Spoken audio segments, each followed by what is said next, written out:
All right, boss. Sorry about that, man. That was my mistake on that one.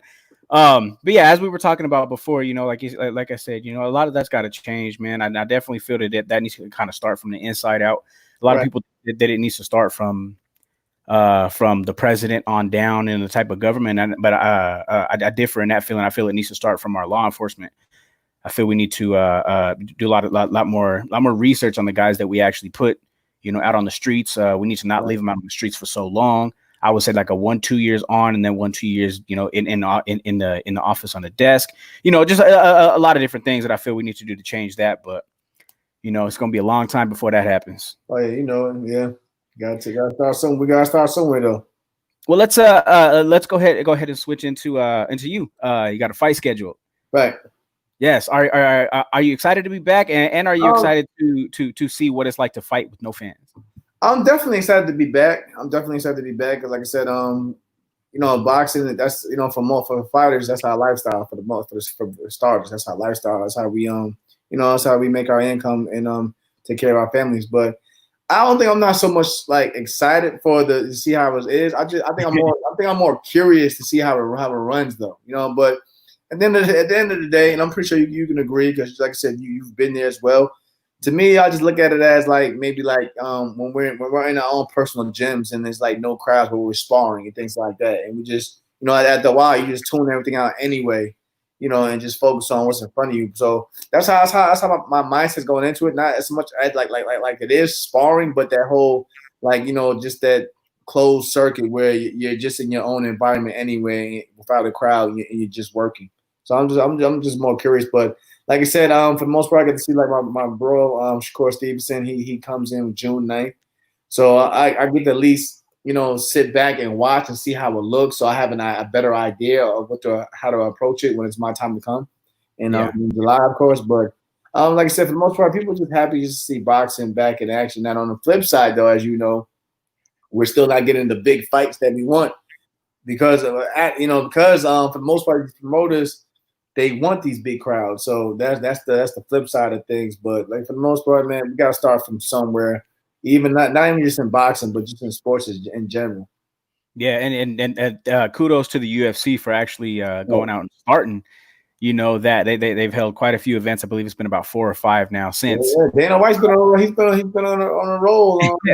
He's basically laid out the blueprint. So shout out to Dana White and the UFC for even like, and it's not even just for combat sports. Like I said, they've been laying out the blueprint for just sports in general. Like I'm hearing trying to even go into the NBA playoffs and things of that nature. Just to get things rolling. Are you a fan of the NBA? You watch a lot of basketball? Yeah, I was definitely. I was definitely. I'm of course I'm from New York, so I'm sadly New York Knicks fan, but I was actually excited because I seen the Lakers when they were on a roll, and it was like I wanted to see how far they can go, with their team this year, and it's like the rug just got snatched from under them. But hopefully, if we can go straight to the playoffs, hopefully we can see some great games again. But definitely been watching a lot of NBA before things got canceled. Yeah, you and me both. I definitely miss it, man. That's outside of boxing, that's my crack, that's my Right, drug, right, that's my, right. my everything. So tell me a little bit of obviously what you know about. It's not the opponent that you and us all had originally Right. hoped and thought we were going to see. But tell us about was it Jonathan Oquendito? Okay, Okendo. Kendo. Okay, Yeah. tell us a little bit about him and kind of what you know and what we need to watch out for with this guy. I know he has a common opponent now, which is Lamont Roach, of course, who I faced in my last outing.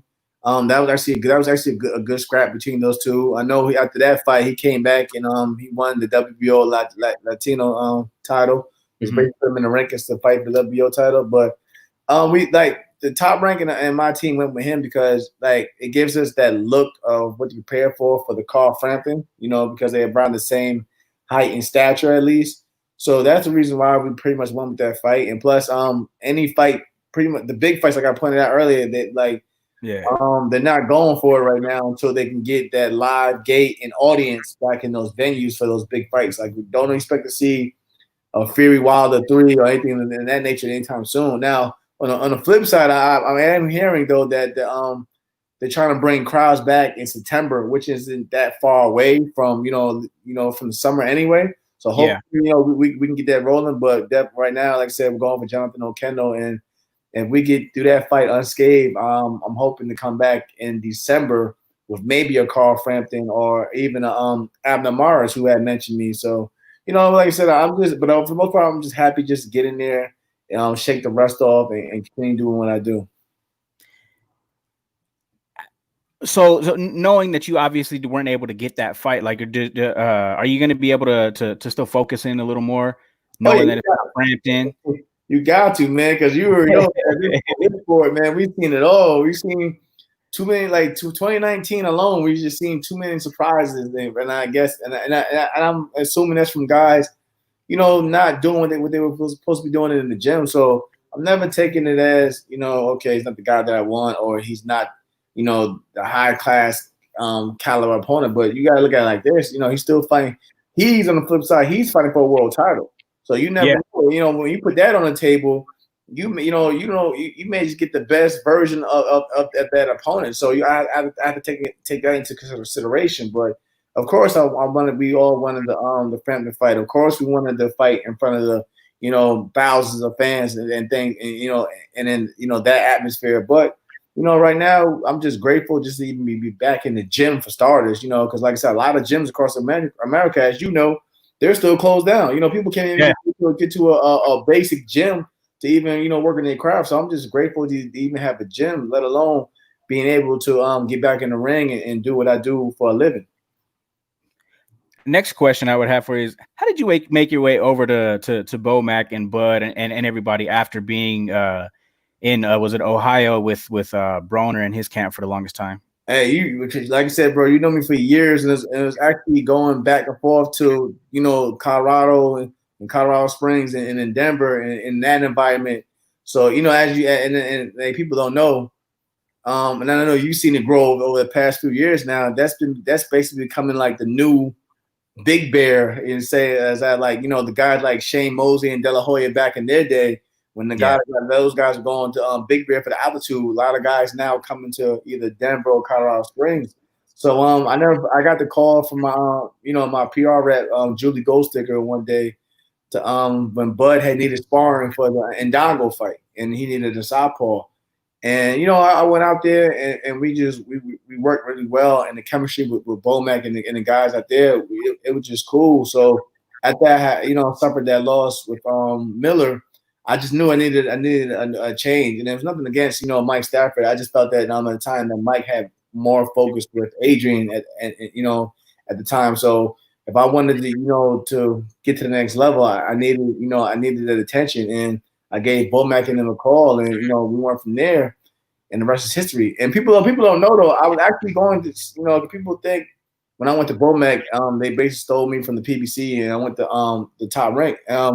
Actually, my contract was actually coming to an end with PBC, and Bomac and I were actually we were actually willing to work with the PBC again, because it was no bad blood with Al Heyman, and them, I started out with Al Heyman. But the thing was that the main decision why I left was because they couldn't really do nothing with me, because as you know, I changed weight classes from 35 to 130. Yeah. And they couldn't really find me. They couldn't really do nothing with me at 130 at the time. So Top Rank was basically giving me, everything that I needed in terms of being successful at 130 pounds. And, my contract was already coming to an end with the people. I left on, good terms from Al, and it was never any bad blood. But that's the whole reason why, I not only changed from, my corner, but my promotional banner as well. So going back with you being in camp and you being with Mike Stafford and Adrian Broner and stuff, a lot of people don't know this, and I've actually had the pleasure to actually know. But right. Tell us a little more about who Adrian Broner actually is, besides this, to what I feel is almost a facade that he kind of puts on when the camera's on. That's pretty much what it is. Like, AB is pretty much like the character that he portrays from the media. But like Adrian, he actually does a lot of good things behind the scenes, but it's like his antics always outweigh, who he really is as a person at times. You know what I mean? Like, don't get me wrong, we all make mistakes and we all do things that we shouldn't do. But I've actually, when I got to know him personally on a personal level, I got to see, the great things, the things that he's done for his own community. He gives back. I'm gonna forget a a child was basically paralyzed, and he got the family, the right van to transport that child, wherever she needed to go, just out of his own pocket, and he didn't expect anything back. And but those are the things that get overshadowed with the whole AB, persona that he portrays for the most part, and on social media or out there in the public. But like Adrian's a real good guy, and I actually still speak to him. Like we still speak. We catch up. Of course, I was with him, Rashid Warren, Robert. I just spoke to Robert Easter probably 2 weeks ago. So I still, like I said, boxing I always say is a small world, and it's like a more of a fraternity. So you Yeah. do come across just about everybody, out there as it is. So I try my best to keep contact with everybody. But Adrian, is still a good dude, and I wish him well. And I enjoy, seeing him when he's 100% focused and not, determined. I enjoy seeing him fight, but right now, he just doing what he wants to do right now, but hopefully we can see him back, where he belongs. And you brought up Robert Easter. That something just clicked in my head when you brought up Robert. His last fight with Adrian Granados. Again, two men that you know pretty well. I believe you had Yeah. had Adrian in camp with you guys with Adrian and you guys at one point. For the Madonna fight. Madonna fight. There you go. So give me your thoughts. Like obviously, I would assume you watch that fight because you're a boxing fan. You're not Right. like a lot again, like not like a lot of other boxers who box, but they don't care to really sit down and watch Right, fights every weekend, But like, give me your thoughts on that fight because I've spoken to quite a few different people, and some people say Adrian was really screwed, which is pretty much normal in his career. Yeah.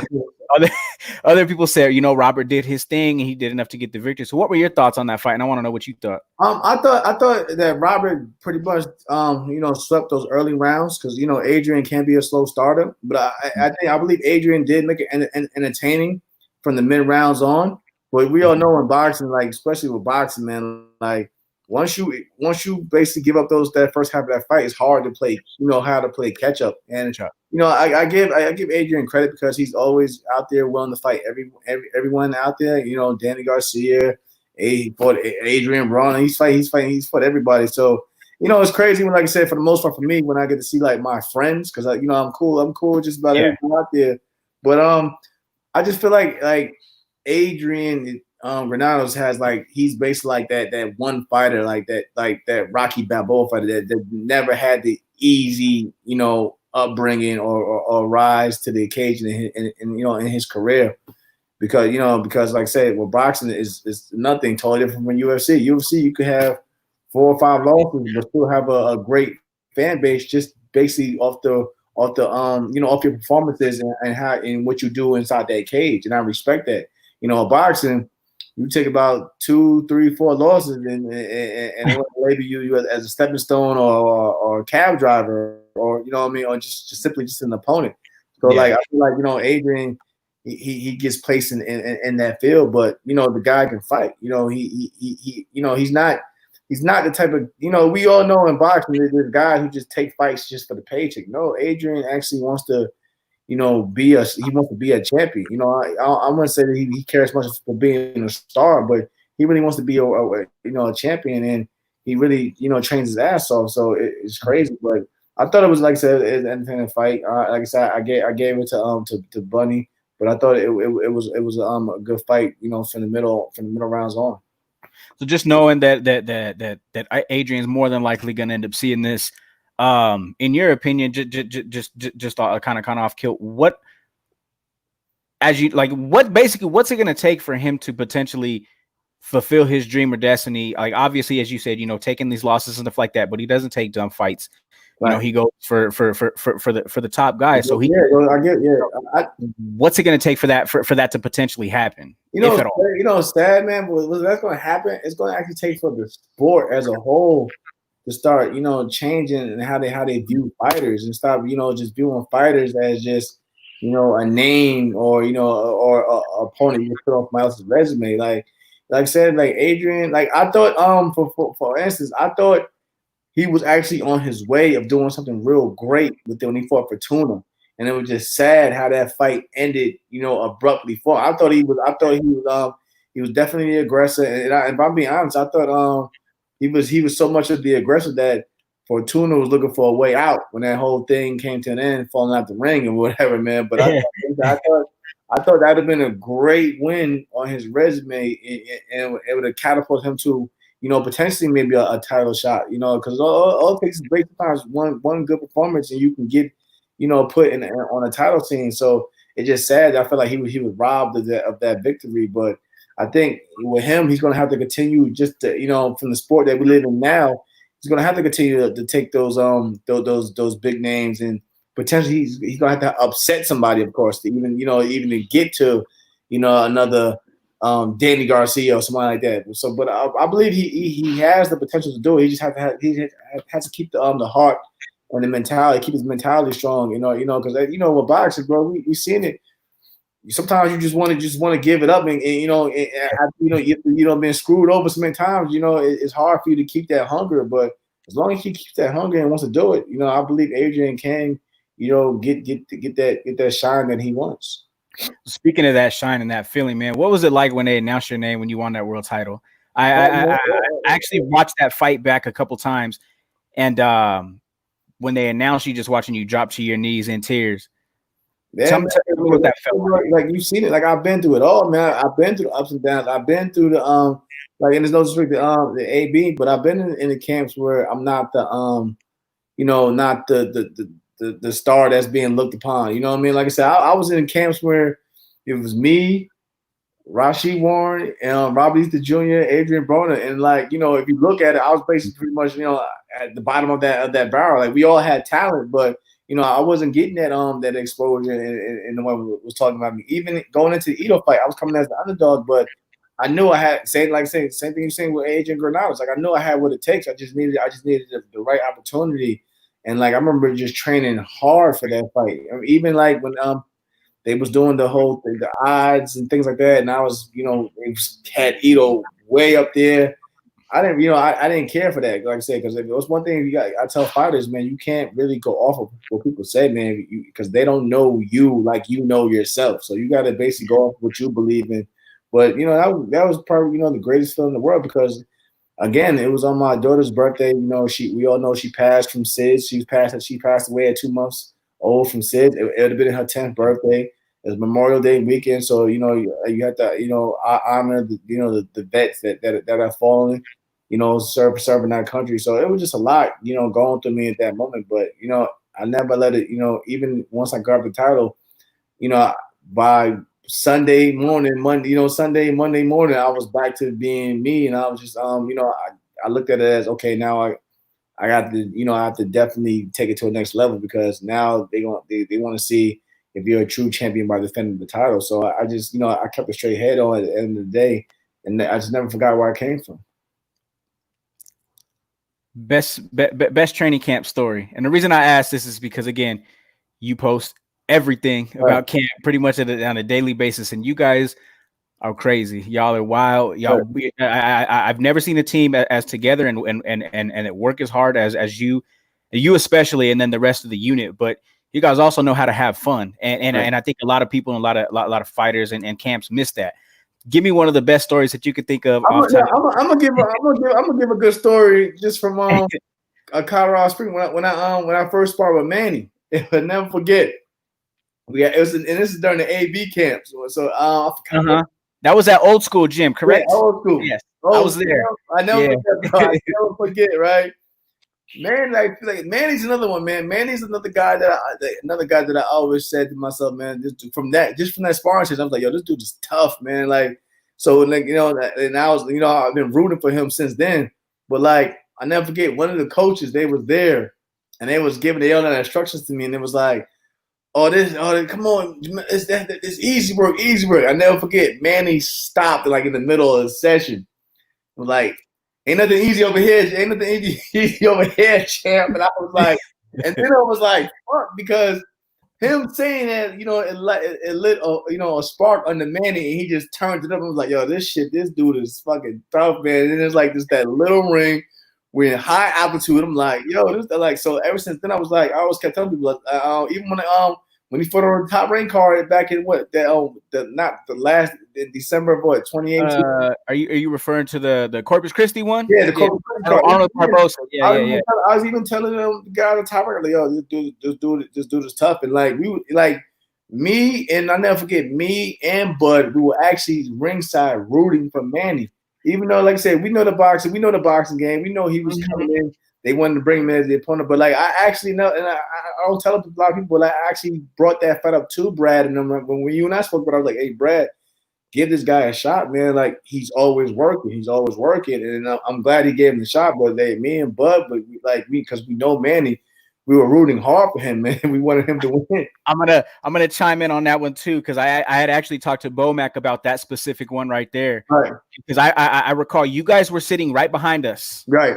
You guys were seated right behind us in our corner, and literally in between every round, when I would come down off of the ring, Bud was standing right there in my ear. Chris, tell him to push him back. Push his ass back. He can't fight going backwards. Yada. For probably the first 6-7 rounds, that happened after every round. And I heard you behind me. I heard him behind me. I had Christina on the side, who again, we got a great relationship with. She was low key, like, right. And actually, now that I bring that up, I definitely wanted to thank you guys for that, because, as you said, nobody really knows the kid like a lot of us did, and how hard he worked, and for you guys to, as you said, already be a part of Top Rank. We know, that's how it goes. And people think people Top Rank. I'm like, nah, I'm keeping it real. Like, that's my dude over there. I'm rooting for my dude. And Bud's the same way. Like, man, man, dude help me. Help me get ready prepare for fights. He's come down. He's like you said, you guys is brung fighters for me to work with. I'm not about to act brand new because I'm with the. No, man. Like I said, at the end of the day, I look at it like this. When it's all said and done, people are going to remember you for your character and who you are. They're not going to think about, because you were signed with this band, or you supposed to. Nah, man. If I'm gonna be real about it, I'm gonna be real. But yeah, we was definitely, man. We was losing. Yeah. Like I said, I remember that, man, and it was. And I remember seeing Bud in Newark when Emmanuel fought again in Newark on Shakur's undercard. Right. He caught me in the elevator, and he let me have it because of that fight. That's how Bud is, man. That tells you he's a real. Yeah, man. He could have sugarcoated it and gave you some bullshit, but like Bud, like, nah, man. Like, if he's really rooting for you, because I get it. He's not gonna tell me what I want to hear. He's gonna tell me what I need to hear. You know what I mean? Yeah, so that's just how he is, man. And that's one of the things that's why I respect Bud. Like, even now I look at him as like, I joke about it, but when you see what I posted, like, oh, he's like my fourth trainer, because he's even harder on me than the trainers, and that's because he just wants me to succeed. He doesn't look at it as, even in the gym, he doesn't look at it as I'm the top guy in here. I'm number one. He's like, no, man, you're a world champion too. Don't let that get ahead of yourself. Now this is what you need to be doing because you're a champion. So that's how I respect Bud for that. Quickly shifting gears, because I know you're a big wrestling fan, right? And again, guys our age, which you're how old again now? 34, man. We come from the 80s era, right? 34, 86, right? So we grew up on that, man, and I see you kind of tweeting and talking about wrestling a lot, man. So I wanted to just speak with you briefly on it, just because, again, that was our pastime, right? Do you watch the product a lot now at all? Nah, it's crazy. It's funny, like, because so much goes on. I really just like catch it if I catch it on YouTube. If anything, I go on YouTube to watch documentaries of like the stories of the wrestlers that we grew up on. I'm like, damn, like I did not know such and such was going through this at this time, and preparing for this fight, or this match or whatever. But it's crazy to be like, I actually take those old promos from wrestling, and to be honest, I portrayed sometimes in my, in how I approach interviews, because like with wrestlers back then, they had that energy in those interviews. So it's like, if you want to grasp people's attention, even now, you got to bring a certain energy. You don't got to act like a character, but it's just that energy they portrayed back then is what I use. When I was speaking to certain individuals now, because of growing up from wrestling, because that's basically the first form of like combat sports that we knew growing up as a kid. So definitely. I'm a fan of that. Give me your Mount Rushmore. It's crazy, man. Like, as I got older, it changed. Because like when you grow up, when you were younger, all of us thought that like Hulk Hogan was the biggest thing, the Yeah. biggest thing, of course. Then, but when you find out the real character, the true nature of these characters, I'm like, damn, like I thought Ric Flair was an asshole growing up as a kid, but when as an adult, you see everybody wants to be like Ric Flair because now you see, Yeah. from the adult perspective, damn, Ric Flair was the shit. But as a kid, Hogan was your superhero to you. You know what I mean? So it's like if I give like just a couple of names out there, of course you got to put Hogan and Flair there too. I was always a big Bret Hart fan, but then when you have your Bret Hart, you got to respect your Shawn Michaels. You know what I mean? But and then to throw out just a wild card out there. Like I said, I was a Razor Ramon Scott Hall fan. That I thought I felt who was underrated, but like it changed the business. Yeah, man, yeah, but like it's like even like the Austins and the Rocks and so I watched it up into that era. I think I really stopped watching until like, and no disrespect, but I probably started watching it when like the John Cena's and those guys came into play. That's when I really like after that Attitude Era, and then when like basically when WWE they lost competition from like going head to head with WCW. That's when it kind of got watered down, in my opinion. So that's when I started watching it. But yeah, like from like like Austin and The Rock, Triple H and down, I was watching them guys. It's funny that you say that, man, because I got a cousin who's still to this day just a crazy wrestling fan, and he's older than I am. Right. And he's still crazy into it, and he just still even loves the product. But we were talking about it, and he was just like literally like after that Monday Night War stopped, brought him out. The product literally went from here to here because there was no competition. And they could do what they want. People settle. I mean, what they want. But that's another thing, man. I want to bring up too, bro. That's why even now with boxing, we all hear this whole rumor with the zone going through issues. But I'm like, man, I'm even though I fight on ESPN platform, I'm actually rooting for the zone because. Like with boxing, the more boxing that's out there, the more the great the matches are, the more the sport as a whole, gets that exposure and continues to grow. And I remember at one point in time they were saying that boxing was dying and the UFC was taking over, but like now that you see boxing in so many outlets, I feel like the more outlets out there for boxing, the better our sport is as a whole. But as you said, like having like your top ranks, your Golden Boys, your DAZNs, and stuff like that. Do you also think that there's a other side to that coin to where it creates and separates the great fights that could and should be made that we don't get? Definitely. I mean, like I said, Bud and Arrows is one. I love them both to death. As a fight fan, I would love to see that fight, but the business side of it, it hurts. It hurts. It hurts the boxing core. From seeing and growing even further.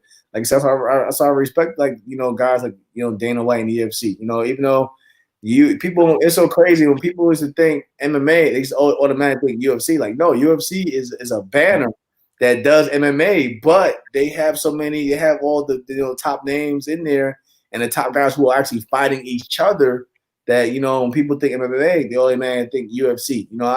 Then they think of Bellator and things like that. But like from all these, the PBC, the Matchroom, and the Top Rank, and the Golden Boy, a lot of good potential matchups are being hindered because of the business side of the sport. But like I said, I think when the more now that we got the social media era, the more that people get their voices heard out there, the closer we are to getting these fights. Because at one point in time, a lot of these banners, they were just going to do their own thing. They were just doing their own thing with their own fighters. But now it's like, they're forcing the hand of some of these top promoters to make these fights or even speak about these fights, even in the media. Because a lot, you've seen it, bro.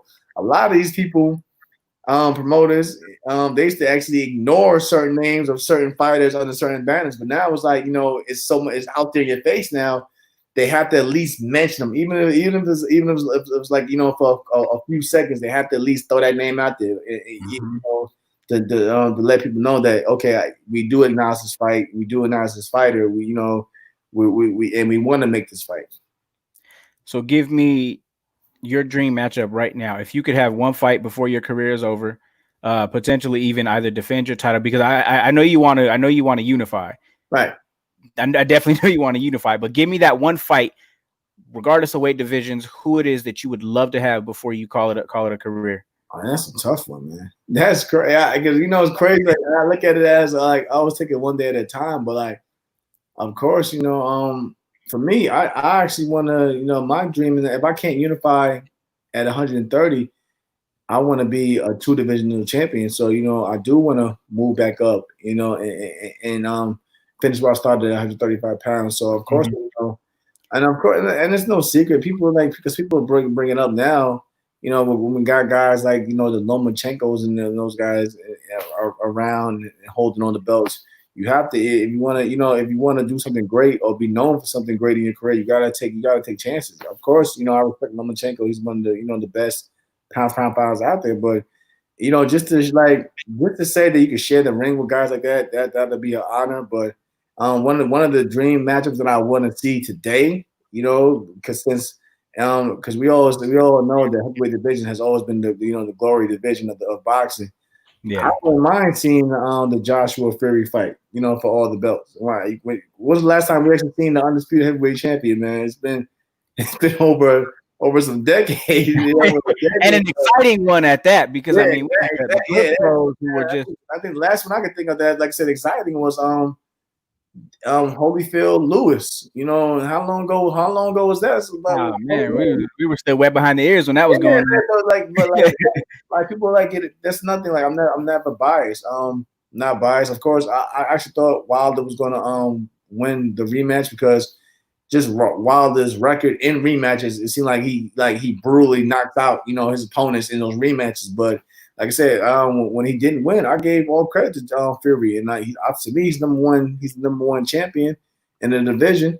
But I wouldn't mind the UK, getting their shine and putting a unification on between him and Joshua, because I think it'll be an entertaining fight. But that's one of the dream matches I want to see. And of course, we all want to see Errol and Bud go at it as well, and so many others. But like I said, I'm a fan of all those guys, Lomachenko, NOA, Errol, Bud, Fury, Canelo. Canelo's one of my, regardless of what anybody says, Canelo's one of my favorite fighters just to watch because, the way he's just so fluent and smooth in that ring now that he's got more mature after the Floyd fight, he's definitely one of my favorites. Yeah, it's funny you say that because I'm not the biggest Canelo fan either. I feel that he's been safely matched. I feel that he's avoided a lot of the fights that he should have taken at 154, 160, and whatnot. And not to mention, I also believe that he lost to my next guest, who's going to be on later, Austin Trout. I believe he lost that fight to Austin Trout. Well, the man Austin Trout. Yes, Austin. I thought he was going to say Arislani Lara. Lara was another one, but I believe he etched that one out. But the Trout one, I think, was a lot closer to me. And that was a fight that he didn't even want. Like he did not want a face track. He wanted Cotto. He didn't want that fight. I mean, like I said, to be honest, like we all be honest. Like I said, I respect the dude because I just like the way how he fights, But I definitely would like to fight those bigger. Like I wanted to see him fight the Demetrius Andres, regardless of what you may think of Boo Boo. I wanted to see those fights because you want to see the best fight the best in your division. You know what I mean? Of course, but I thought he had a lot of close calls with with like I said, with that one and the Lara fight, of course. But I just like over time, I just respect him for like just his style. But when you turn in terms of opponents, I can definitely say that some of the fights that would definitely pick very well at the time. Smartly, yeah. He basically took a fight. That's just a business fight. I mean, the business because like I say, even Kovalev fight. Kovalev was having ish troubles, and he was basically on his way downhill compared to the other light heavyweights that are out there now. Kovalev maybe 5 years ago was a dangerous dude. You know what I mean? But compared to the guys out there now, like with division, Kovalev is like that quickly. Was like the weakest champion. I'm not saying he's weak, but like if you look at the list, these guys guys are younger now and just as strong or better boxers. But it is what it is. But hopefully, like I said, I think we'll see Canelo get into those fights we want because, like I said, the Golovkin fight. A lot of people thought he didn't want those fights, and then it was like I said again, when the fans and the media keep pressing for those fights, they happen to do. They happen. Now I'm not gonna lie. I thought that Golovkin edged out the first one. Mm-hmm. And I think the second one could have went either way, but it is what it is. But when you bring the Golovkin fight up, I believe that one was picked safely as well, just because he again, as after that, like you can see he's already old, and he's kind of on his way out. Yeah, it was time. It didn't happen when they wanted it to happen, because like I said, we know boxing. That's just the selfish part of a fan in me. Like, I want shit and I want it now. Like, honestly, like if I don't get Bud and Earl by next year, even through all this pandemic shit, I don't want to see it. I don't care to see it. Yeah, I'm not interested. Honestly, I'm not interested to see a third Golovkin fight with because especially at the Golovkin's last performance, I don't want to see it because I know it. Like we already know the outcome, man. Like, and it's crazy now. Now you're seeing the Canelo team pushing for that fight, and then we all know why. Before the first fight, who the team that was pushing for it all the time was the Golovkin team, but now it's like, they see like Canelo, they see what's going, they see how Golovkin, how he looks, and they're pushing for that third fight for that reason, in my opinion. But like I said, I think the dude is, he had the skill. I just wish that he would just fight those other champions in the middle division at least and go from there. Is the Frampton fight, do you believe it's going to happen here in the States, or are you going to want to do it in Ireland? I think it's going to happen in the States now, man, because like I said, with Belfast, you can only have certain fights out there in football stadiums, the soccer stadiums as we call it in America, but they're all open, but they're all outdoor stadiums. So for those big fights, so when the weather hits, a certain temperature, of course you can't have it out there. So I think it'll come back to the States, and Frampton has stated himself that he's even open now to wanting to have it in the States, like a Madison Square Garden, because he's never headlined there. So, but I think, like I said, I tell people all the time. I believe the fight will still happen. Yeah, I just don't know about the location of where it happened at, but I'm leaning more towards it happening in the States now. And that was unfortunate too, because I had talked to Bo and I said, "Listen, if that fight goes down in Ireland, I'm going." Yeah, a lot of people. I'm going. I needed an excuse to get to Ireland. I was hyped to go for it. People looking at me like, man, you want? I was like, look, man, I don't prove people wrong. I've done more than what people thought I could do anyway. Like, what's going over there just for a fight, and if I believe in myself, what's the problem with that? But I mean, like I said, that it happens in the States. Of course, I'm not going to complain, but I don't see it happening in Belfast. Like I said, after June, we're supposed to fight June 12th, but once that had got basically sidelined, I believe now the fight was more potentially going to happen in the States now. Okay, yeah. Well, I mean, either way, I'm gonna be there. But I mean, like I said, I was looking for an excuse to get to Ireland. Man, that would have been that would have been crazy. I was actually supposed to go to Ireland for an MMA friend of mine who fights for Bellator, late last year, I believe it was. But he ended up, what was it? He tore his shoulder. He had a rotator cuff surgery, so he had to pull out of that fight in Ireland. So it would have been crazy, man. That would have been my first time out the country. I had never been out the country before that. So again, I was looking for another reason to go to Ireland. So, I'm gonna keep my fingers crossed that it does happen out there in Belfast. And but either way, if it's in New York, I'll definitely be there too, man. Let me go to a couple questions here, man. And we got people chiming in. What's Jamel's thoughts on the Tyson comeback? Yeah, what are your thoughts on a Mike Tyson? Don't get me wrong, I love Mike Tyson. We all love Mike Tyson, but like who like. If you carefully match Mike Tyson, okay, it's cool for that comeback. But in terms of these heavyweights in this era, who are we really gonna match Mike Tyson with? Yeah, he looks strong, but how much gas did he have to take in terms of stamina? Going and then that what's the punch? What's his punch? But I'm glad to see Mike in better shape than he was 10 years ago when he was heavy set. It's great that he's taking care of his body. But Mike, like I said, I love Mike Tyson, but just enjoy your retirement because now you got Holyfield wanting to come back. You got Lennox Lewis tweeting. You know what I mean? Yeah, it's crazy. And on the next question, why do you think so many people are calling him out though? Listen, Mike. Listen, Mike Tyson had drew. He drew in fans again just from a 15-second clip of him hitting the pads. You don't think people are going to be those same fans are going to be interested to see him? You can put on pay-per-view, and I guarantee people are going to buy it because it's Mike Tyson. Mike Tyson has always been a draw. Even when he's not even boxing, Mike Tyson is a draw. You know, just people just love to see what Mike Tyson is doing. Even from him just having a regular interview, people love to see Tyson. And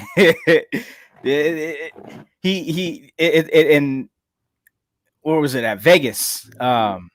He had a pop-up shop. He was doing some autographs and stuff. And I went over there to do it, but come to find out he was charging like $250 per autograph. Still ended up having like a line outside the whole line, outside the mall, down the strip from people. And I was just like, man, like really? Like it's crazy. So it was at the Las Vegas Fight Store.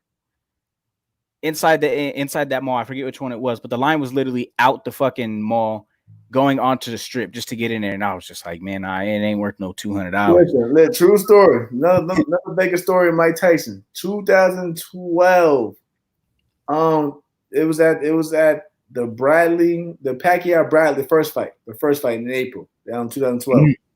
I never forget. The Olympic team was there. We was all excited, and we got to see Mike Tyson. I never forget my brother Marcus Brown kept basically. Marcus is not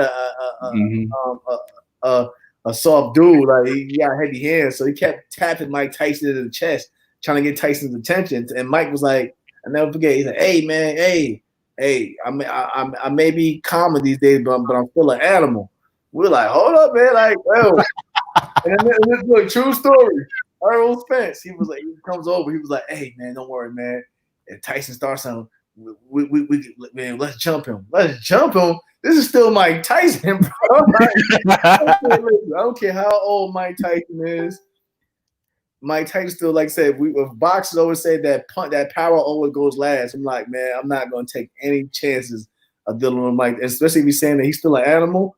Now we're going to leave Mike alone. But yeah, man, it was funny, man. Like I still tease and pick on them today. Like, remember the time we almost got the whole team almost got their ass whooped by Mike Tyson? The whole team. My life was me, Marcus, Errol, JoJo. I was like, nah, man, we're gonna leave Mike alone, man. Mike got one hit of quitter power, man. And you guys were just babies at that time, so it was definitely not good. We didn't touch a pro. We ain't put on a pro glove yet, man. Let's jump Mike Tyson. Okay. So something else I wanted to touch on before we get you go, man. Again, and I definitely do appreciate your time, Mill. Like you said, you never get any time to yourself, but the time you get to yourself, you're spending it with me, man. So I do truly appreciate that. No love, bro. So do you remember the kid Seville that I brought in to spar with you? That Seville Hassan. Okay, so you tweeted about it a little bit and you talked about it, but I want to go back to it because unfortunately he hasn't fought since then. He ran into some life issues, had to get life together, so on and so forth. It kind of went down the wrong path, ended up getting shot. Last I heard, we had lost contact because of, again, stuff I don't really want to touch on. Right. Last I heard a few months back, he'd even got shot. He was working that's crazy. Yeah, he was working as a security guard in a club down in Denver, and he ended up getting shot. But looking back on that, man, like, what were your thoughts when you seen that? Because still to this day, I've only ever seen that twice with the heavyweight who had just jumped out the ring before the fight had even happened. They run the bell. That's my clip, man. That's But then when Seville did that, man, to that kid, and he jumped out the ring, like what first off, were you watching it? And then obviously, if you weren't, when you seen it, like what ran through your head when you seen that? I was watching it because, like I said, he was a cool dude. He's still a cool dude. So when he told me about his fight, I'm gonna support it. Like, hey, okay, dude, he cool. That's one of my peoples. But like when I seen it from the different angle. Because he fought on the Mayweather card, the promotion cards. They had it on there. But I seen that one angle when the guy waved it off and walked into the ring. I was thinking to myself at the time, yo, this dude he's gonna go far because he has that boxing people love knockouts, but like and even when I sparred him, I'm like, this dude. I told Bowman, I said, man, this dude is strong, man. But like I gotta. Beat him with experience if anything. But I always thought he had what it takes.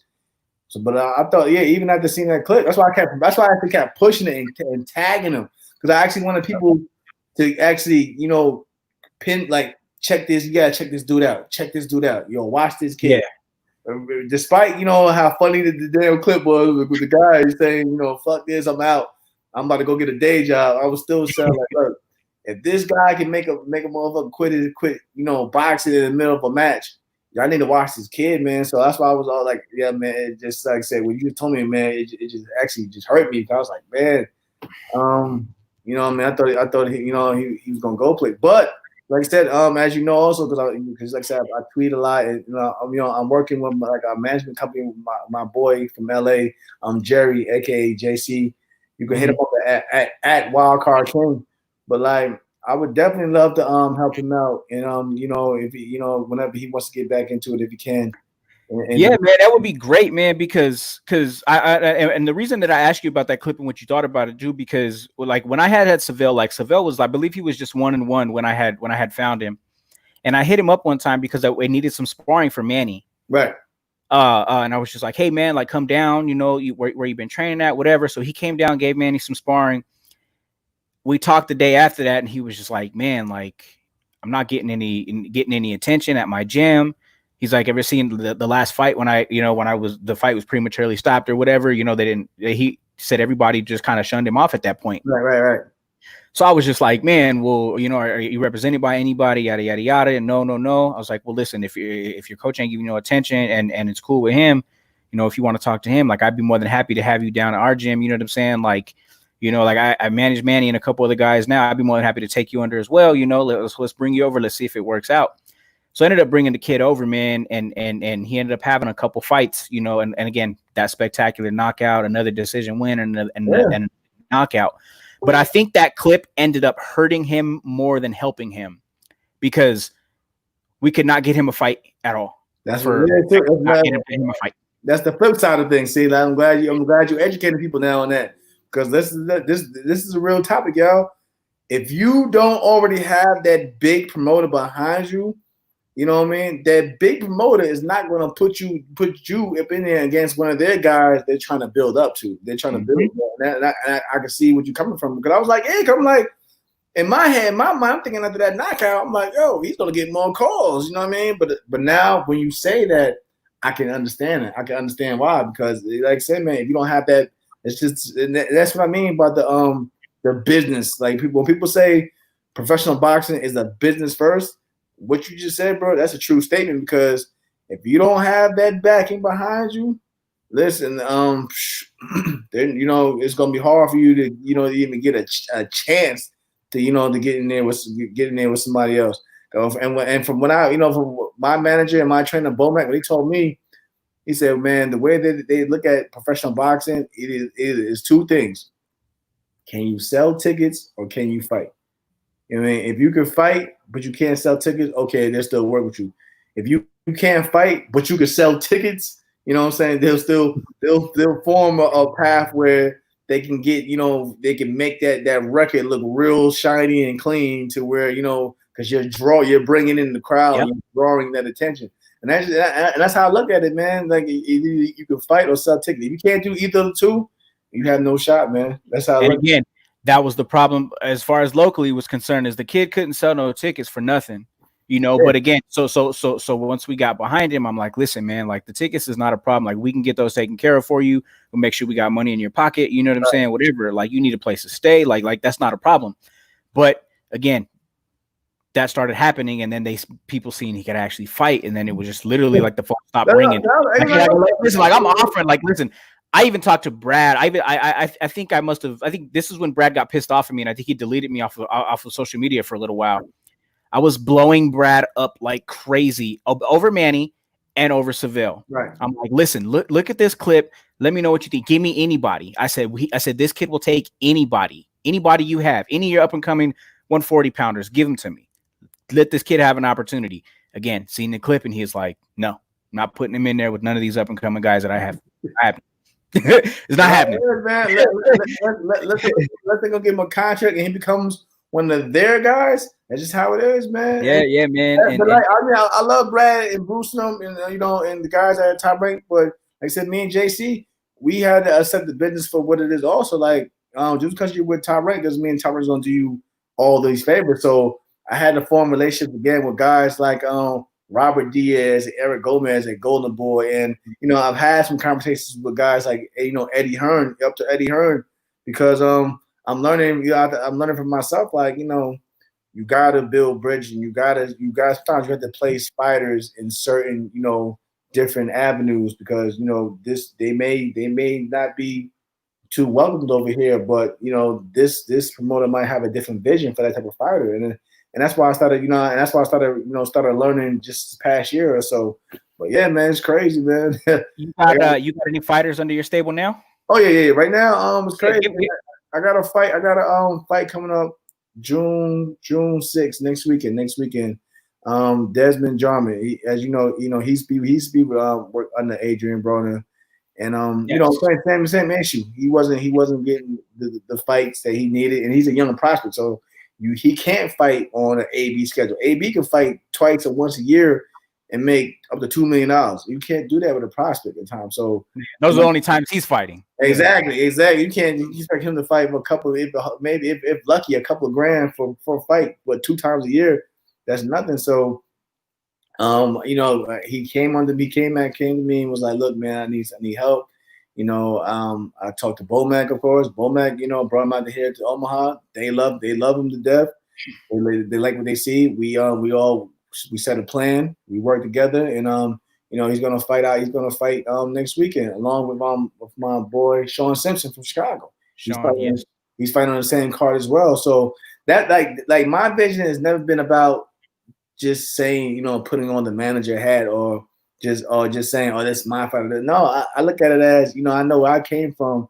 So I don't want, I'm for the fighter, I'm for the fight. I'm not here. Yeah. I'm comfortable as a fighter myself. I'm comfortable now with the purses and stuff that I'm making on myself. So it's never about what I can eat off someone else. Like, no, man, if I can get your feet through the door, I'm happy with that. Because like I said, at the end of the day, I can't make you fight. You know what I mean? That's up to you. So I'm not gonna take credit for what you do afterwards. So if you go in there and and your career shoots to the top, that's because you did that. But my thing is, if I can help you get through get through your feet through those doors and you go from there, I'm cool with that.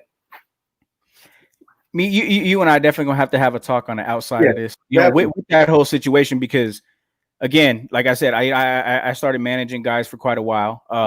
There's still actually some fighters that I do help, not so far as managing, because I kind of after Manuel's last fight, I took a step away from that. I moved out of Colorado for a while, you know what I mean, because a lot of other things. But I still have a lot of guys, even back home, that just don't get the type of love that they would deserve. There's a kid that's actually coming into camp with you. I believe.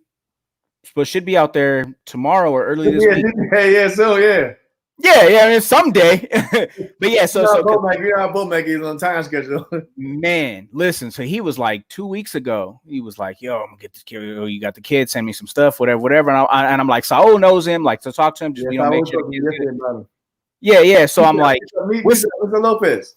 Yeah. Misael, who's probably listening. Misael, listen. The kid is so stoked to get out there, bro. I got the number, bro. I gotta text you back. I got the number, man. I got the number because Saul gave me the number. I meant to text him too, but I just I've been so caught up with my own stuff. But yeah. I just got, like I said today, I just got a new Airbnb for him, to come out here so he can, we can all kick it under the same roof. But definitely appreciate that too, man. I appreciate again giving the kid a shot. You know what I mean, to even get out there. And I knew won't be disappointed. He's a great kid, you know what I'm saying? Great personality and a great fighter. He just again, he was stuck in Denver, Colorado, which the scene out there is crazy. And a lot of guys that was the issue with Manuel, and that's the issue with a lot of people don't know, but and I'm telling you, it's the people who's watching, a lot of people don't know, man. There's actually a lot of good fighters out in Denver, but they just have that rough patch of getting out of Denver, man. Like I'm like, yo, there's a lot of tough, talented dudes out there, man. So I always have respect for that, that scene out there, man. So, man, you guys, we can talk and we can do something for some of these kids, because I'm all for it. Like I said, man, I don't discriminate. I'm all about if you're talented, and if I can help you in any way, I'm all for it.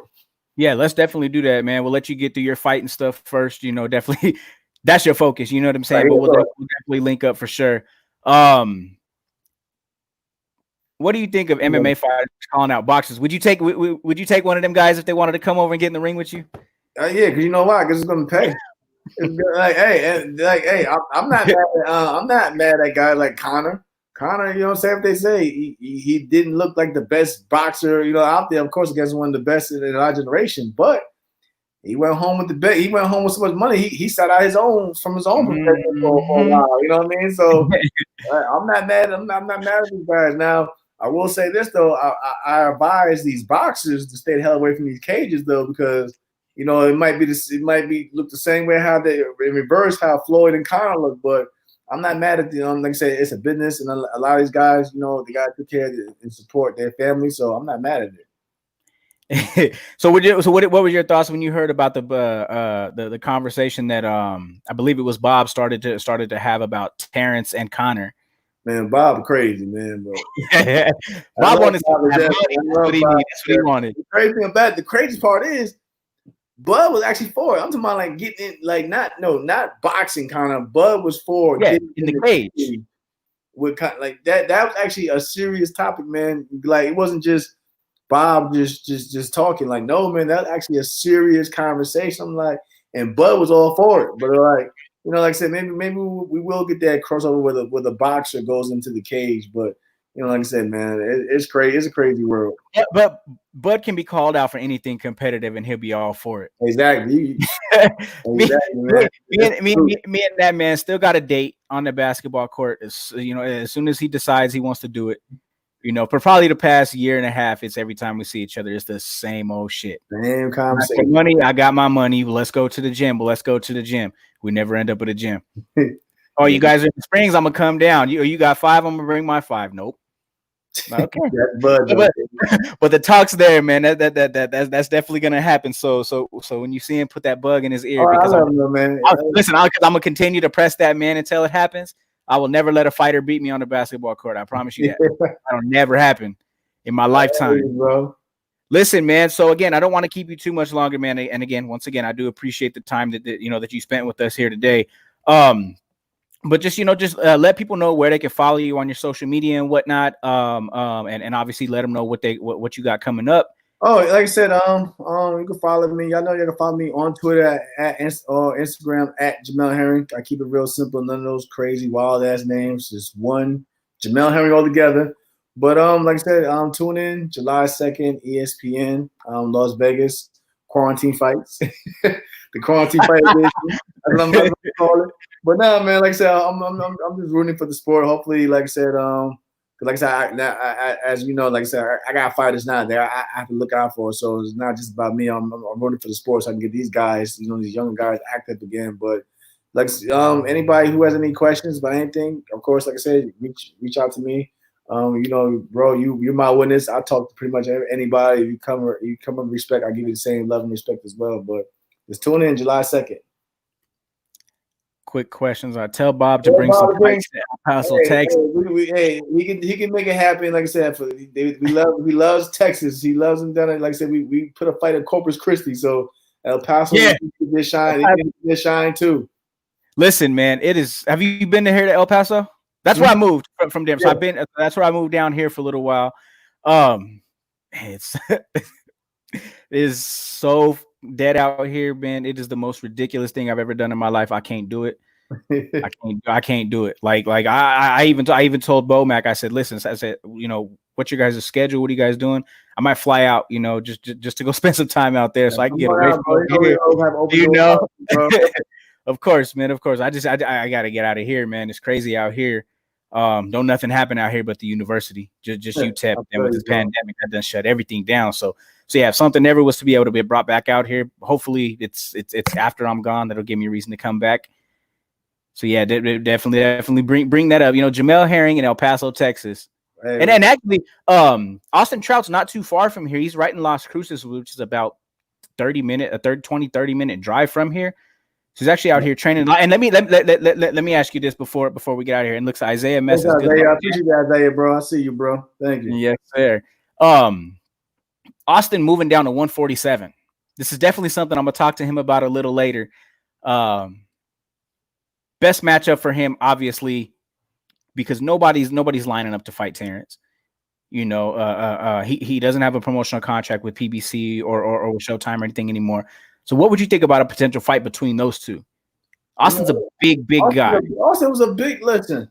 Austin was a big guy when I seen him fight Cotto. I'm like, damn, like, cause you know when Cotto, you gotta look at it, when Cotto fought Floyd, they pretty much look like evenly, but you know, Cotto was a bigger man. But when Cotto fought Austin, I was like, damn, Austin looked big as hell. But I don't know. I think it definitely be a good matchup because, like I said, both two could fight from the southpaw stance, of course. But like I just like I said, want to make sure that I want to see if Austin can make the weight safely. You know what I mean? You don't want him to be drained. But I believe he did his last fight he had out in New Mexico. Right. I believe he made one. It was like 147.6, if I'm not mistaken. Yeah. So, but I like I said, if he can continue doing it, I would like to see Austin there with not just with any of those guys because, like I said, Austin can get boxed. I mean, I've had talks with Austin on the side. Like I said, when he's motivated and he wants to do it, he can bring a lot to the table. Yeah, so that's definitely something I'm going to bring up to him later. And even when again, a lot of the Omaha guys like Bill Green and some of those guys found Bill Green.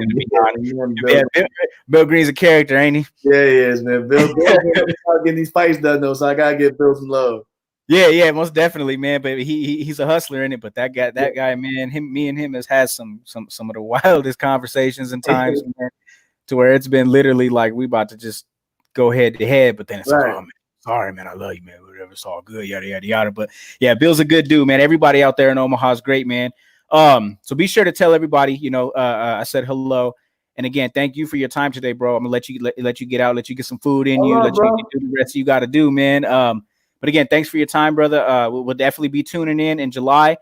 And again, actually, before I get you out of here, I got a new sponsor for the show. So your local Jersey plug, 303. They're out of Denver.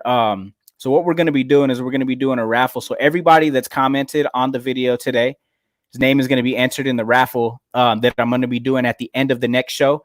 And you're gonna win a free jersey. It's going to be basically any jersey you could come up with, any jersey you could think of. You win it. Your name's going to be entered in as well because you the guest. I'm commenting on the next show then. You know, yeah, definitely, man. Because like I said, it's going to be doing it for that. I mean, I'm wearing one of them right now. My Denver Nuggets. Shout out to the Nuggets, man. I'm sorry your Lakers are not going to do it. My Nuggets is going to take over the West. So, so everybody just do keep that in mind. Jamel's going to be entered as well, and even after he shares the video, you know, if anybody else wants to come on to the next show, which is going to be done at 6 o'clock Mountain Standard Time. That'll be 7 o'clock your time. Post a comment. All I'm going to need is for you to comment. If there's not a name or anything like that, add your IG handle, you know, and if you win, I'll go ahead and get in contact with you. Let us know what you want and we'll get it shipped out to you. And one more thing. How do you get an autographed glove? Hey, just hit me up, man. I'm not a stuck up type of dude. If I have the time, I'm supposed to be sending out gear. I always send out gear to the people anyway, man. So if I have the time, bro, hey, like I said, hey, whatever y'all need, man, let me know. I just want to know where I can buy a shirt at. That's all. I'll send you the link, man. I'll send you the link, man. I'll send you the link, bro. But like I said, man, just hit me up. Instagram, Twitter. I'm there. All right, Jamel, man. Again, thanks, bro, for spending your time with us today. We do appreciate it. And after the fight, you know, if everything works out correctly, we want to have you back on. Oh, yeah. We can continue to talk more boxing, man, and just talk more life. You know, clearly we want to George Floyd situation and stuff, and just talk boxing, man. Again, you're one of the boxers that actually watches boxing, who can go back. You know, give me your favorite fight. Favorite fight off top. All right, somebody can watch. Favorite fight that I still watch today, no problem. Round 112. De La Hoya Mosley won. Staples Center. There you guys go. De La Hoya Mosley won. Jamel Herring's favorite fight. You guys go check it out. Maybe that'll be your favorite fight too. Again, Jamel, thanks, bro. We appreciate your time. Good luck in July, and I'll speak to you soon, my brother. See you soon, bro. Somebody told me sleep is the cousin of death. I gotta wake up. So I open my eyes with a dream in the book. I gotta chase them. Struggle makes 100 miles and running feel more like a million. More pressure, I ain't never backing down and letting up. Fuck you, then.